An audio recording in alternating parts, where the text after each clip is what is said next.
Okay, let's just make sure that everyone is here. I don't see Daniel in the room as yet. Yeah, I think he had a delay, but he said he was joining. I just called him, Okay, so he's here in a minute. let's just give it a few. Okay, so Hasra, would you like to get us started?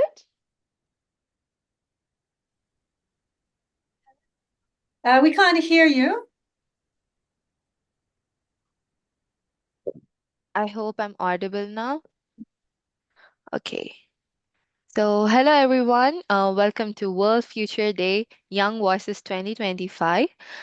This session is brought to you by Teach the Future, a global nonprofit dedicated to embedding futures literacy in education worldwide. World Futures Day is a partnership with the Millennium Project. So, right now, we are all part of a 24-hour global conversation about our futures, creating a space where all generations, especially young voices, can share their visions, concerns, and action driven projects towards a better tomorrow. This will be streamed on YouTube, so let's make this conversation count. Now, you can also share your thoughts and join the global discussion using hashtag WFDYV. Now, I would like to pass it on to the facilitators. Please take it away.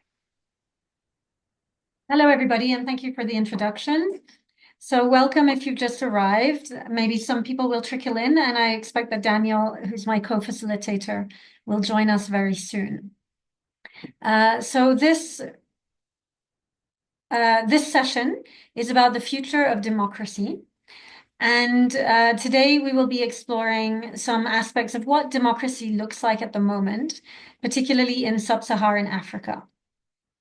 We'll explore future possibilities of strengthening democracy, where we get the sense that some of the fundamentals of democratic systems are being threatened.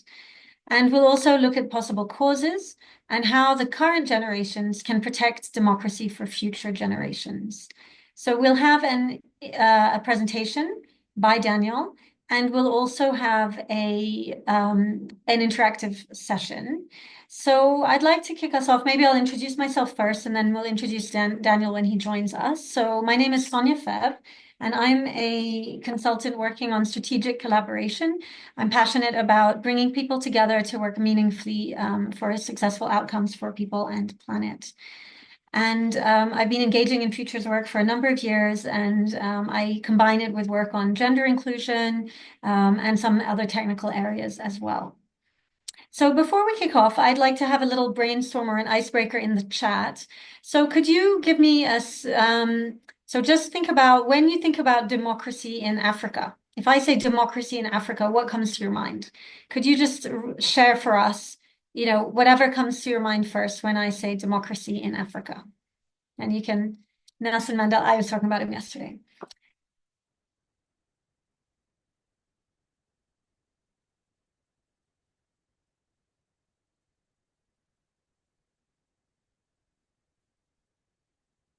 Reverend Desmond Tutu. So hi, for those who've just joined, we're talking about democracy in Africa and having a quick icebreaker on what comes to your mind when we say democracy in Africa. So far, we've got two famous men from South Africa who have been mentioned, Reverend Desmond Tutu and Nelson Mandela, who are both dead. Long-serving dictators and no real democracy. Okay, yeah. Any other thoughts that come to your mind when we say democracy in Africa?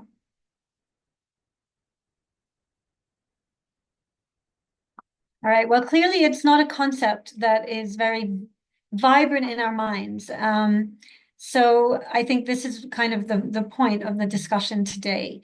Now I'm just going to check the meeting rooms to see if Daniel has joined the chat or not. He's not on yet, Sonia. He's not on. Okay. So what we're going to do, I think, is we're going to start with the interactive activity, and then we'll invite Daniel to give his presentation in the second half, assuming that he's able to join us. Janine, I don't know if you're doing timekeeping. Could you help me out? We'll do about 20 minutes of interactive discussion. Yes, Would that be right? no problem. Okay. Now, I have a mural to share. Are you all able to access a mural if I give you the link? So I I'll put think it in the, some people might be on their phones, but put the link in and let's see what happens.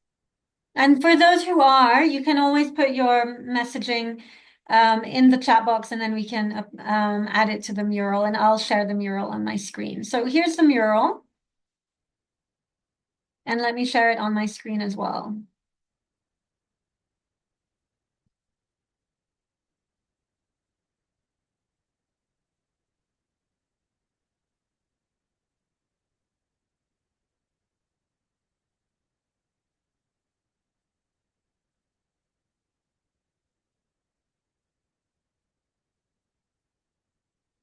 Can everybody see my screen?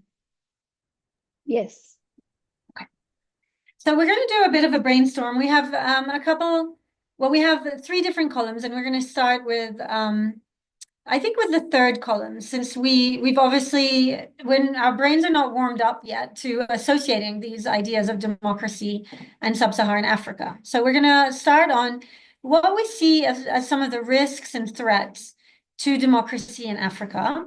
And to do that, I'd like you to focus your attention on your sources of inspiration or ideas on this topic.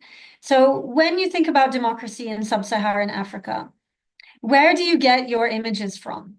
Where do you get your ideas? Where do you get your information? Movies, stories, the news, TikTok. But you can also go beyond that. You can think about family structures. You can think about novels you might have read.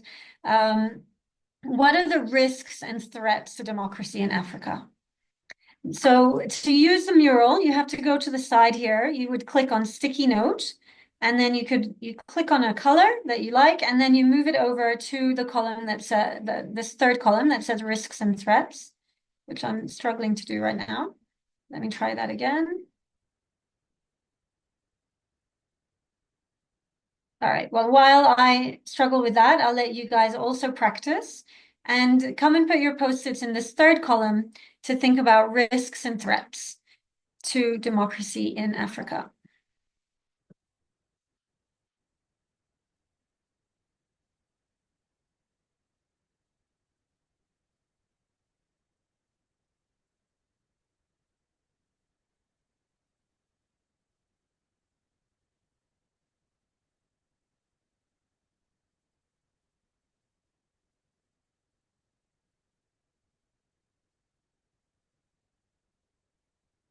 So if anyone's struggling with the mural itself, you can put your comments in the chat box and then we can move them over.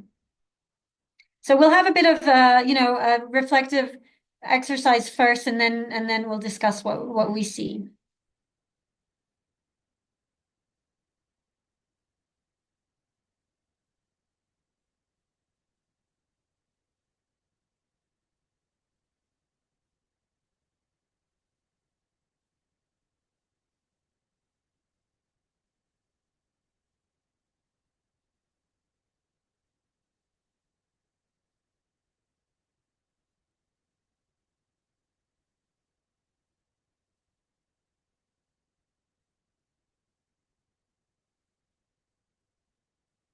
Okay, thanks, Janina. I'll add this one on minerals.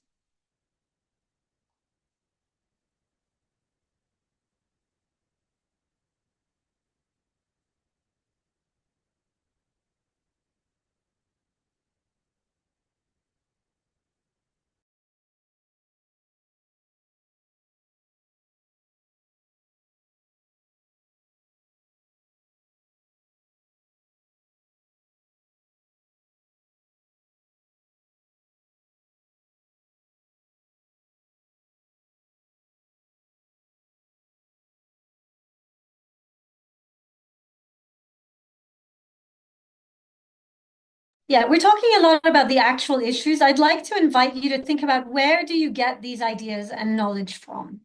So why do we think that there's a rigging of votes? Where do we hear that leaders are not willing to let others lead? Do we hear that in the news? Do we hear that in movies? Is it Is it because we live in a country in Africa where we see that? So think about where are the sources of information. Oh, someone's taking the risks and threats away. Let's bring that back over here. Yeah, so what are your sources of information and inspiration? So maybe you can put that in a different color, in blue, to identify that and keep that in the third column.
So we can move on now to also thinking about what are the images, like the actual visual images that we have of these ideas of democracy in Africa. And I invite you to go to the internet if you want. You can always draw and get an image from, you can do an image search and pick the one that resonates with you, or you can describe an image you have, maybe a picture you've seen or something you've experienced in real life that left a strong visual impression for you of ideas around democracy in Africa.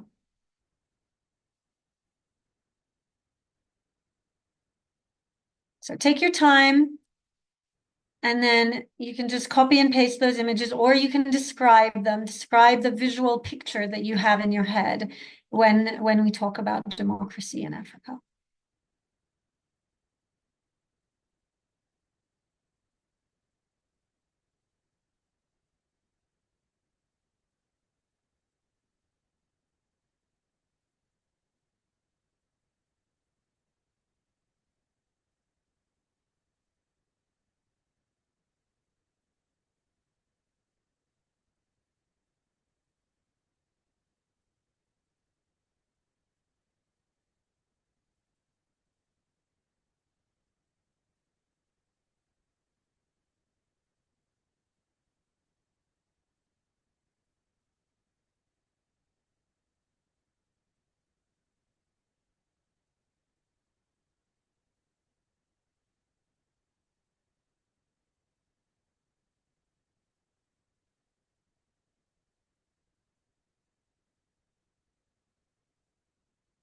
Okay, you can keep going on that one, or if you're ready, we're going to go down to the final square for this brainstorm, which is give us a headline. How would you describe this? The picture that you've had in your head, the comments that you've been sharing, give us a one-liner to describe what this looks like.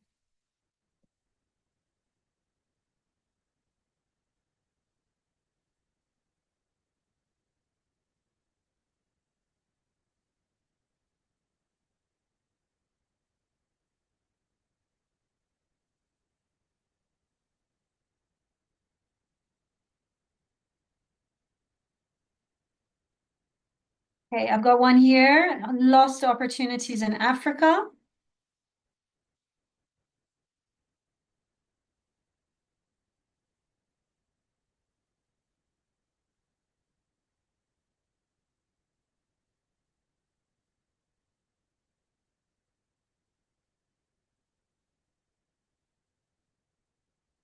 So I'll give you another minute or so, and then we'll come back together to look at what we've generated here.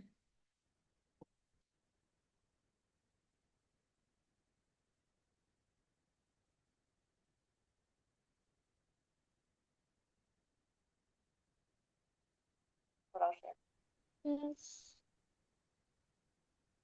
All right. So thank you, everybody. I see there's been a lot of ideas shared. So we'll go back to the top and look at the sources of inspiration and also the ideas that resonate with us when we talk about democracy in Africa. So let's go. Rigging of votes, lack of idealism, and suppression of idealism. That's powerful. Mineral rights and income controlled by governments and income not reaching the people. Yeah. Well, I went to a talk the other day, which was really talking about mineral rights being controlled by governments and particularly foreign companies.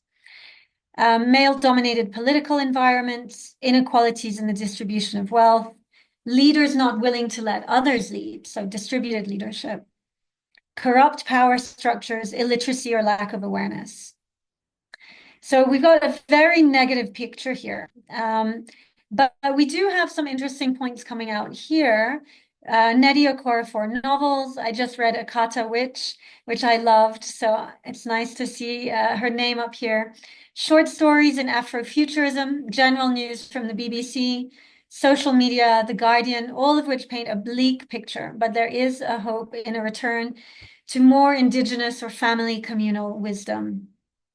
Okay, so that's trying to see a bit of a balance there and looking at maybe other sources of information. So it sounds like we're saying that the mainstream sources of news and media are giving us a very similar picture. There's not a lot of diversity when it comes to the mainstream media. What images do we have? Well, we get media, films, common knowledge is shaped by a legacy of colonialism, yes. The Cold War, violent struggles replaced by criminal groups and mutineer military. So again, a kind of different types of colonialism and international powers playing a role. Struggle for inclusive representation and balancing of communities and societies. All right, so our one-liners. There was one here, but something's happened to it. What happened? Threat. I'm just trying to look back to what was written in the chat because we had put lost opportunities in Africa was one of our headlines, and wisdom communities grasp African democracy from the jaws of defeat. Wow, that's amazing. I love that headline. I'd love somebody to write that article. So maybe we can just open it up to the floor. Do you have any reflections or impressions? What did that exercise do for you going through this kind of brainstorm? Maybe you can just put up your hand and then we can have an oral sharing. If you'd like to share any feedback.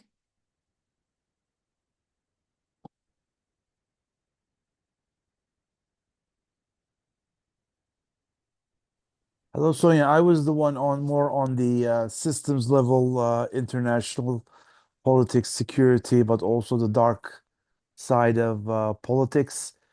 In a way, a lot of the time, the media doesn't have a whole lot of independence when it comes to reporting on what is developing in Africa, one way or another. They would have to go through their respective Ministry of Foreign Affairs because they do not wish to cause a diplomatic spat. But at the end of the day, they are also very much corrupted by several business interests. And I would keep both Russia and US equal on in this regard. But of course, there are forces of transformation, democratic transformation, and giving voice to people. And I think this is a nightmare, both not only for the military but also established bureaucracy. And one bureaucracy that we do not pay a whole lot of attention is judicial bureaucracy. At the end of the day, the prosecutors and judges and what have you, they're not really visible, but they are kind of like the switchboard or clearinghouse of a lot of things. So it's about requires a whole lot of transformation, but also oversight and enforcement by watchdogs. Over. Yeah, thank you. Bessir, is it? Yeah, Yes, yes, yes. Yes, I okay. am. That's really interesting. And it's really interesting how you're surfacing the idea that our access to knowledge and information is filtered by these interests and by these, let's say, more political powers, and that maybe what is happening is not as visible to the outside. And I think that's a really valuable takeaway as well. Thank you. Scott. And I think the biggest credit should go to the Futures community because we are able to tap into primary sources. Mm. So in that regard, that's also very powerful and dynamic. So provides a whole lot of hope. Yeah, Great thanks. to be I here. was And just going to add that I'm woefully ignorant on what's happening in Africa, and I think so. I'm living in Asia.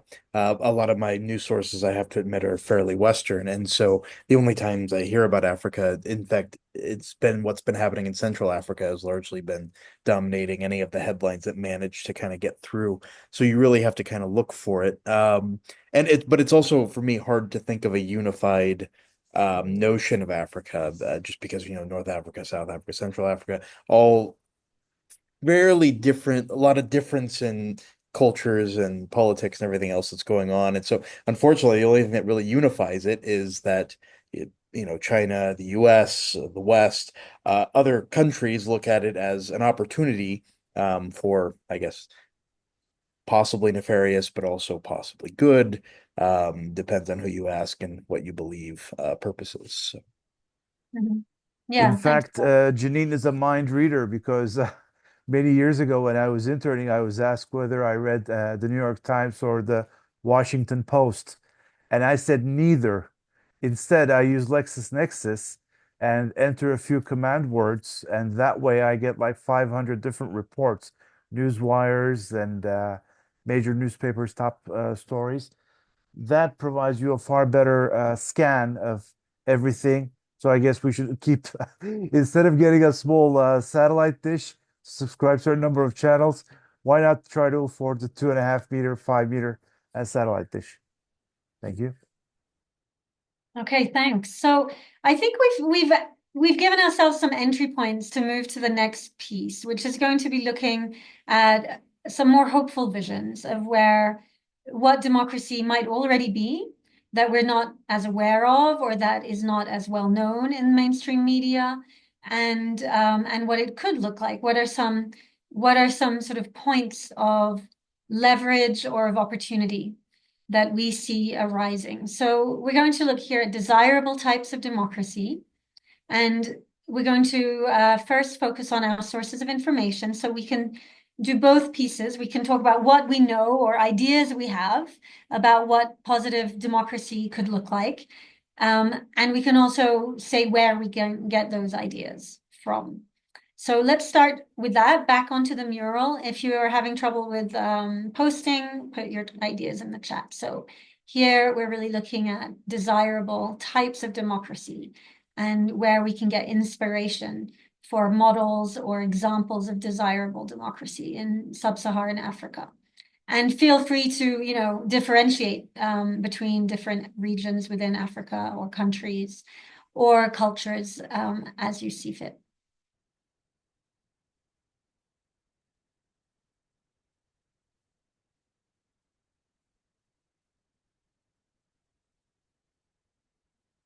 So I'm going to kick us off with science fiction. I think, for any fans of Wakanda, it's just a very empowering idea, whether you agree with the way it's depicted or not. I see a lot of movies like The Woman King, which just bring kind of this level of inspiration and something totally different from what we often think about. So I'm going to start with that.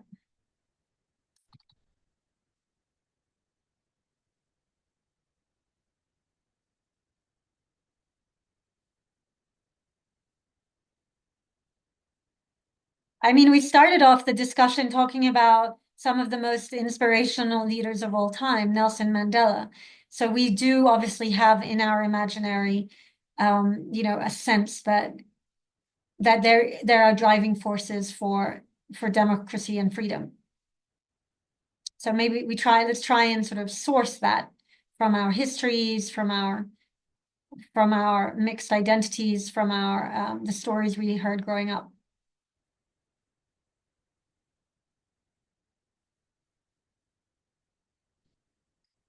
Thanks, Janine. I'll add that in.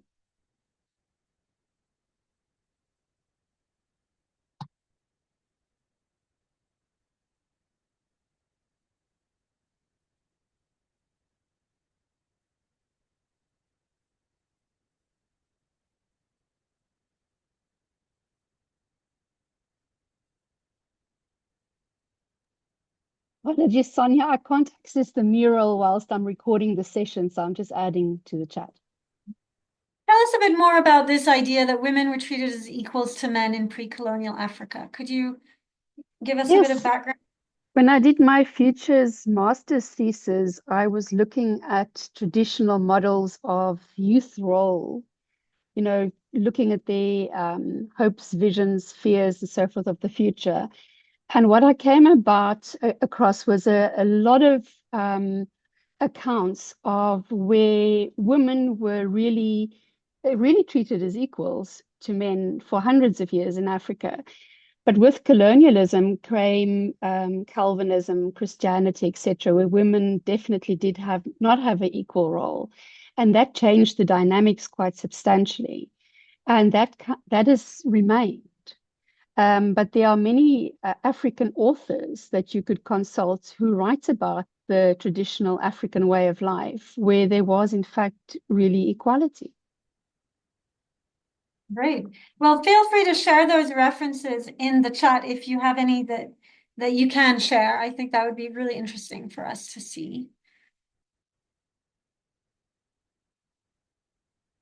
Okay, so we'll move to the next part of this brainstorm then, which is images. So could you add any images, either physical images or descriptions of images that you have when you think of potential positive, desirable types of democracy in Africa?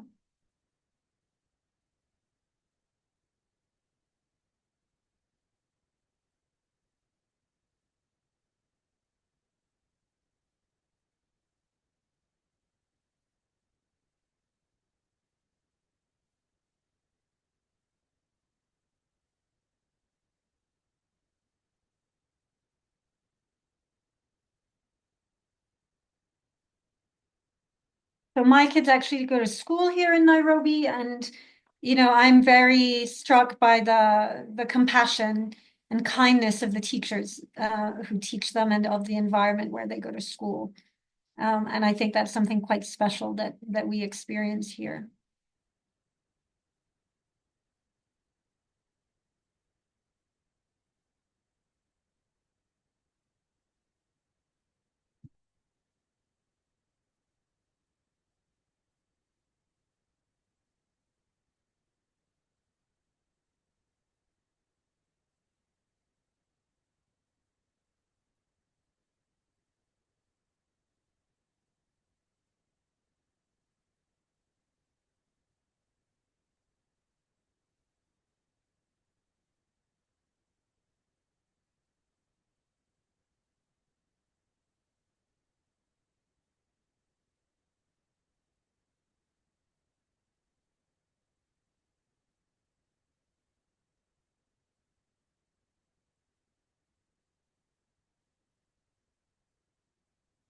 Welcome, Daniel. I'm so glad you were able to join.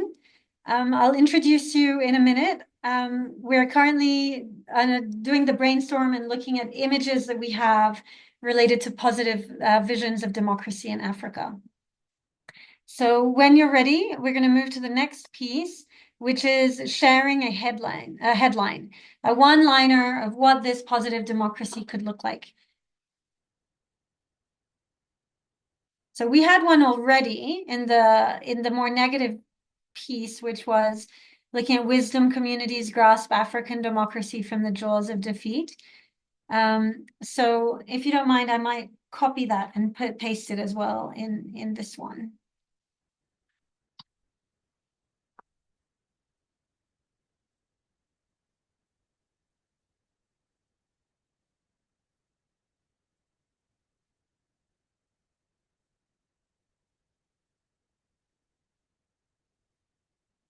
Any headlines, one-liners, thinking about what you've seen above and what you've entered above?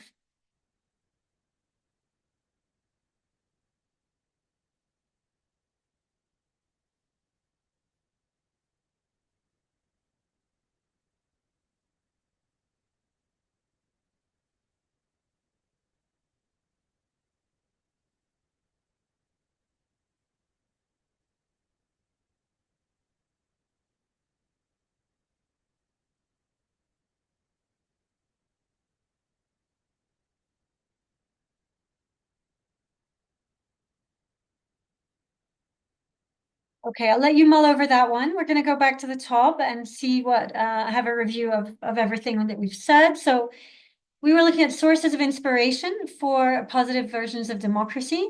We talked about movies, inspirational leaders like Wangari Maathai and Nelson Mandela, the Long Walk to Freedom biography, images of statues of Leopold being torn down, right? Remembrance around colonial fights, revived notions of empowering the global South, post-colonialism, but a more sophisticated brand to reformist thinking. And then we're going back into the past to look at pre-colonial Africa, where women were treated as equals to men. So inspiration from the past. And many inspirational initiatives on local village levels, where youth members are included in tribal negotiations, which, information about which we can find in more alternative sources of news. So our images include youth engaging in democracy in a democracy awareness workshop, like today, African languages as international languages, caring teachers, an empowered and respected African Union, and Africa united by a major push for climate action, and Africa reimagined beyond states with more open movement of people, ideas, cultures, and labor. Wonderful. And in terms of our headlines, we have Africa changes the game for global approaches to democracy in the 21st century. Great. Awakening of Africa's democracy from struggle to strength. And wisdom communities grasp African democracy from the jaws of defeat. Great. And there was one more, which kind of summarized some of our earlier discussion around local realities overtake the state-run headlines. Okay, so how was that going from sort of our risks and threats and the most negative visions to some of the inspirations we see here? Do you have any thoughts you'd like to share? You can put up your hand and speak out.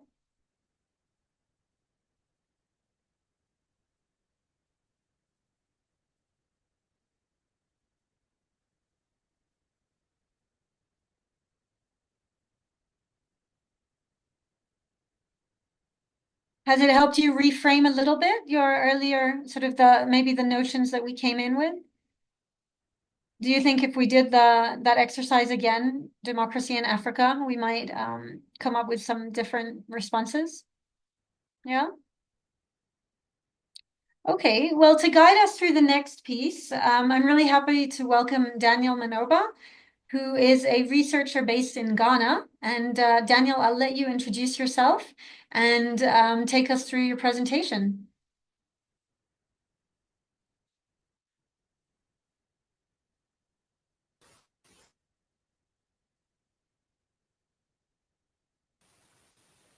Daniel, can we try your mic and see if it's working?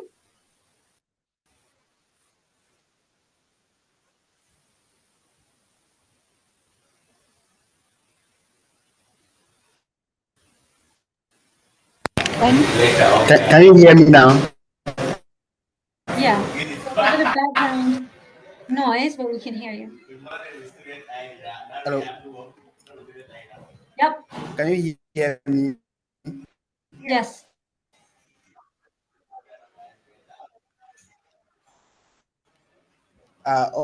Okay.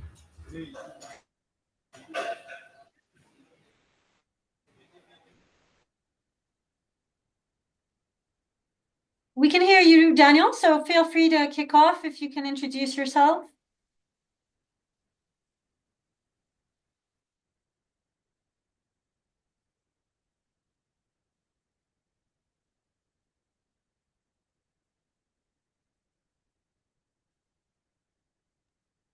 Daniel, you are unmute. Oh, you've just muted yourself. You can unmute yourself and start.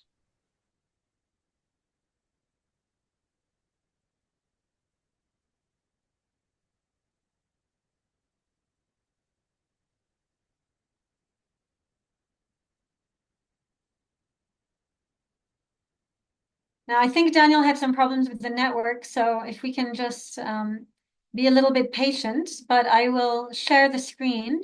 We have a presentation, and it will give us some food for thought as Daniel tries to get connected.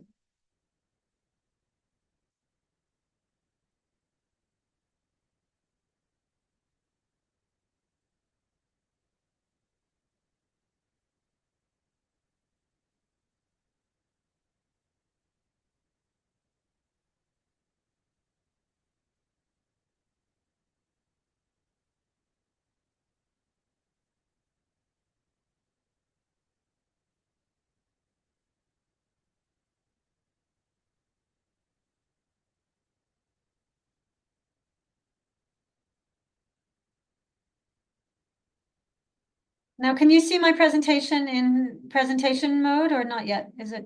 It's not in Yeah, great. presentation mode, but we see your screen.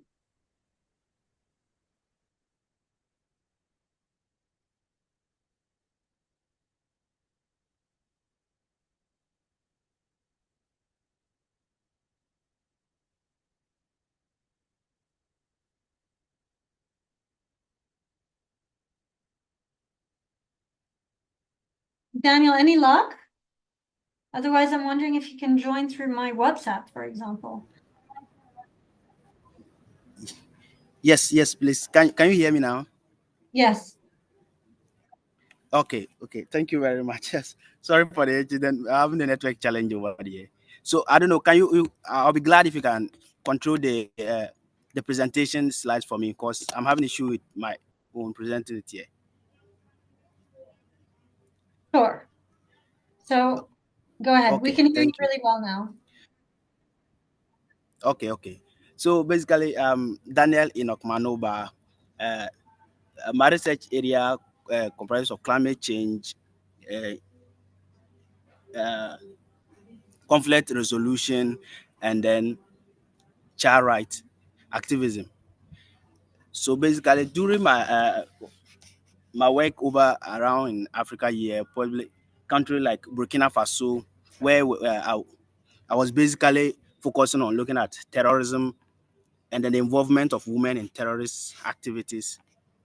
It bordered on my mind on the effect of or not having democracy or the effect of deteriorated democracy in countries in Africa and then basically globally. This brought in the presentation of today. Please, Sonia, can you move forward with the presentation? Can you scroll it a bit up?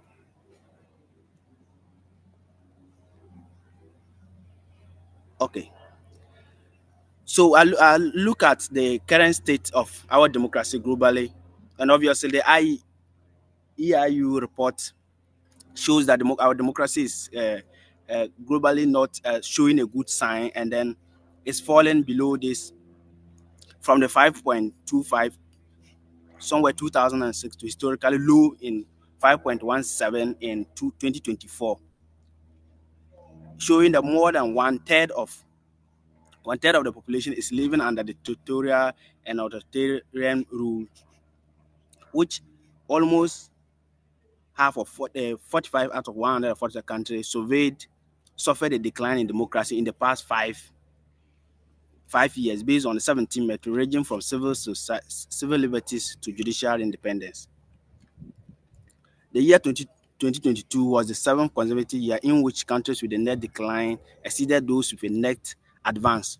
So obviously we can see that the previous years who have come by is showing a very poor state of democracy globally, and then which basically I'm looking at the African region here, it's not showing good signs. So and then the effect of this is obviously is greatly going to have an impact on the future generation to come and then the current state of the generation. Please, Sonia, can you move up the slides?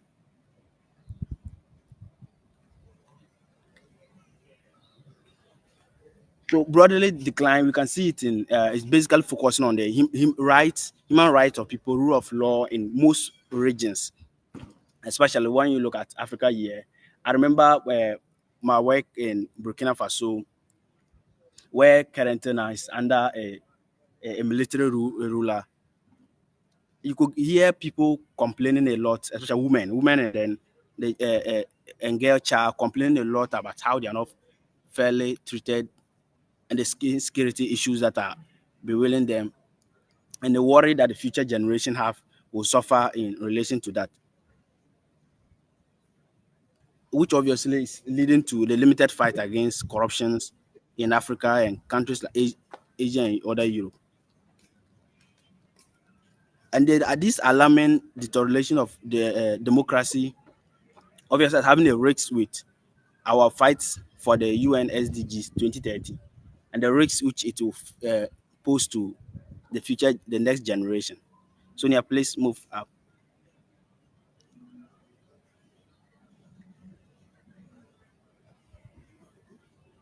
So I look at, so why is this a concern to the future? Why are we interested in looking at the current state of our democracy in Africa here and then even globally?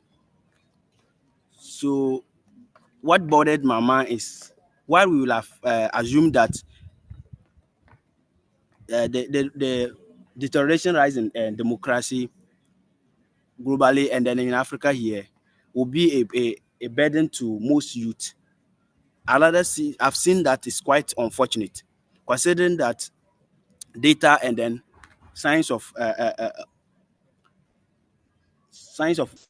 youth activities in part of Africa and some part of the world showing the favoring towards military rule instead of democratic rule. Evidence was seen in the recent takeover of military rulers in Burkina Faso, Mali, Niger, where youth jubilate over the street. Both the opposition and then those in power were jubilating over the street, in showing favor for military rulers, which a bit borders much for the next generation. Looking at the fact that people, young youth in Africa or some part of the world are educating towards military ruling and then showing interest in it, which cause for a concern or a worry. Please move forward.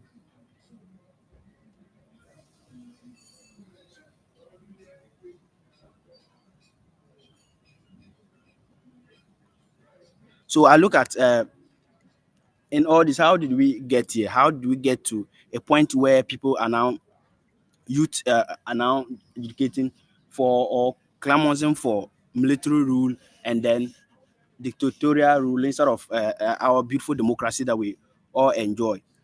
And then from my little research in places like Ghana and then Burkina Faso, I found out that there were some major things that the youth in Africa probably a large number of youth are dissatisfied when it comes to leadership and then the leadership of democratically elected leaders in their countries, which calls for the reason to be clamoring for military rule and then coups. One of them basically, as I said, is the leadership to countries. So some democratically elected leaders are seen as weak and then even more corrupt and incompetent, unable to control their countries, thereby making democratic unappealing for many of the young people down here. So they see the military rulers as people who are very strong, people who can stand up for their right and then they're able to fight hard to ensure that they get what they want instead of democratically elected leaders. Additionally, some also complain that they are not being fairly involved in the governance system. So they feel like the old generation who are stood on the mantle of democracy to be elected are taking everything. That include the leadership role and everything but they've not accommodated their views and perspective in the governance process. Thereby, they don't see the need for being under a system which we call democracy, and then they are being left out in the whole process. So they will see they see that under military rule, probably they may be having some role to play more in that. And then finally, there's issues of conflict and insecurity in some part of the region, especially Burkina Faso, for instance. So some thought that some of the youth and then the young people thought the democratically elected leaders were virtually lenient in their fight against insecurity and conflict. So thereby, the clamoring for military takes over and then deterioration of democracy became high among the youth. Sonia, please, can you move forward?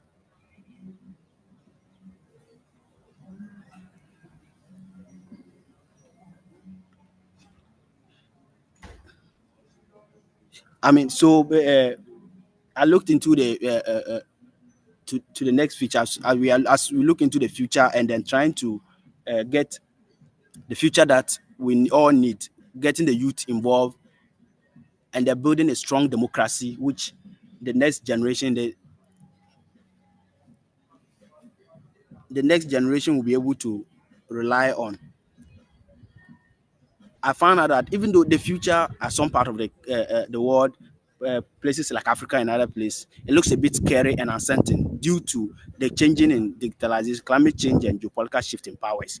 It looks very scary for our democracy, and then our system of government that in the next 100 years time, in the next 50 years time, we still going to have the next youth of batch of youth who will be willing to embrace democracy as a system, a very good system to govern, or they will not be people. They are not going to be people that are going to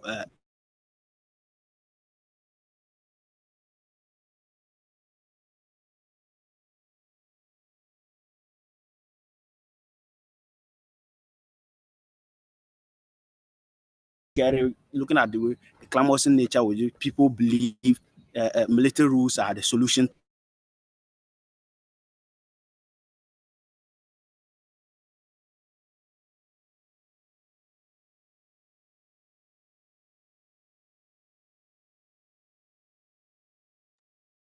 I think we've lost Daniel, Sonia. If you want to perhaps continue, we've got another 3 or 4 minutes left. Okay. Yeah, hopefully he'll come back. But so I think that we're basically wrapping up in terms of the presentation and looking at, how we can reinvigorate youth perceptions of democracy. There you are, Daniel. Yes. Please, can you hear me now? Yes. Okay. So, I mean, so I look at some of the things that possibly a call to action that we could possibly take from now onwards, ensuring that youth are well integrated into the democratic process. Where I believe we are prioritizing campaigning for democracy and considering the danger to which the next generation will face. We have to set a standard that make our democracy that we have currently appealing to the next generation towards involvement of the youth in democratic process, and then ensuring that they consider the need for democracy instead of military rule in most major part of countries, especially in Africa here. So basically, this was what I got through my research. Okay, Sonia, can you please take over? Thank you, Daniel. That was really informative and thought-provoking, I think, especially in light of the discussion we had earlier. So I'll just open it up to the floor for any final comments, reactions, or questions.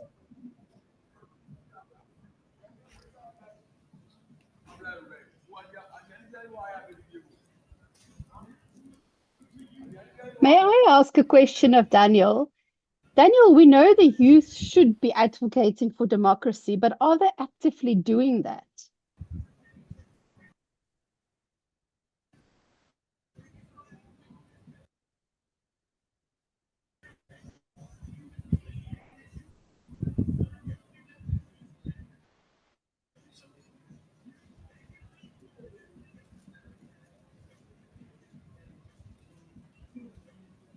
Daniel, are you able to respond?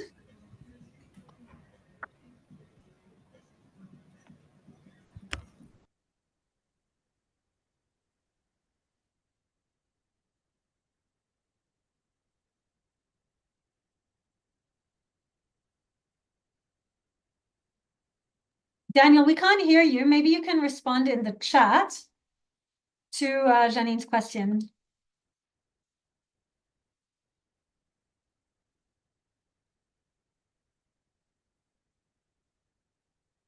Okay, I'm going to ask Sonia, thank you very much for this presentation. It is very interesting. I think everyone's perception of Africa is very much formed by the media, which is predominantly coming from the West. But we know that there's also a major Russian, Chinese, and American influence in Africa, which is, I think, skewing and obviously influencing what happens here. And we even see it in South Africa as well. So I want to ask Sahasra, would you like to wrap up the session for us, please? Oh, yeah, sure. So before I wrap up, it was a great session, and I got to explore more sides about democracy and how youth is involved, as well as the activity actually helped me a lot to change about my perspective regarding Africa, and it was actually overlooked. So that was a great session, I believe. And let's wrap up right now. So thank you all for being part of World Future Day, Young Voices 2025. Your perspectives and participation have made this conversation truly meaningful. The journey doesn't end here. New facilitators and fresh conversations begin at the top of each hour, so you're welcome to stay and continue exploring future possibilities with us. So, before I end, I would like to make quick announcements. Starting off, Teach the Future is offering a first Future Wise Intro to Futures Literacy Fundamental online courses. So we have Summer Institute for ages 12 to 17 and another courses coming this fall for those who are 18 and older. So the pre-registration is now open. Second, we would love to hear about your experience to share your feedback and receive your certificate of participation. Please fill out the survey and I'll share the links in the chat right now so you can access the links. There you go. And remember, our intergenerational voice matters in shaping our shared futures. Thank you once again for being part of this amazing global conversation. Thank you.